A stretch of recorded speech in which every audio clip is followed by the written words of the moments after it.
প্রিয় মুসলিম মুসলমান ভাইবৃন্দ, আজকে আমরা অবগত গত 2 দিনের ভিতরে 1,500 বেশি মুসলিম মুজাহিদ ফিলিস্তিনে আজকে শাহাদাত বরণ করেছে। ভাই বন্ধুগণ, আমাদের ঘরে বসে থাকার সুযোগ নাই। আল্লাহর দরবারে দুহাত তুলতে হবে। প্রয়োজন হলে আমাদের জীবনের শেষ শক্তবিন্দু হলো এই জিহাদের ময়দানে শামিল হতে হবে।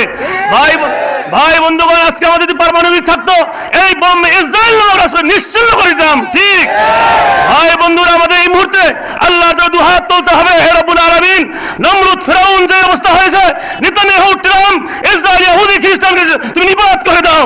হে রব্বুল আলামিন, তোমার দরবারে ফরিয়াদ, আজকে মুসলমান মা বোন কিভাবে শাহাদাত বরণ করছে, আল্লাহ এদের সাথে আমরা আছি। যে কোনো সময় সর্বসময় তোমার এই পথে আমরা সংগ্রামে জিহাদে শামিল আছি। আজকে আমাদের ক্যামেরা হইতেছে আল্লাহর দরবারে। ভাই বন্ধুগণ, আগামীতে যে কোনো সময় ঢাকা আসুক, আমরা এই জিহাদে শামিল হবো, ঠিক কিনা? আল্লাহ প্রত্যেকে এই যে মুজাহিদদেরকে আল্লাহ রাব্বুল আলামিন কবুল করুক। ফিলিস্তিন স্বাধীন হোক, বাইতুল মুকদ্দাস মুক্তি হোক। আল্লাহ তৌফিক দান করুন, আল্লাহুম্মা আমিন। আসসালামু আলাইকুম ওয়া রাহমাতুল্লাহ।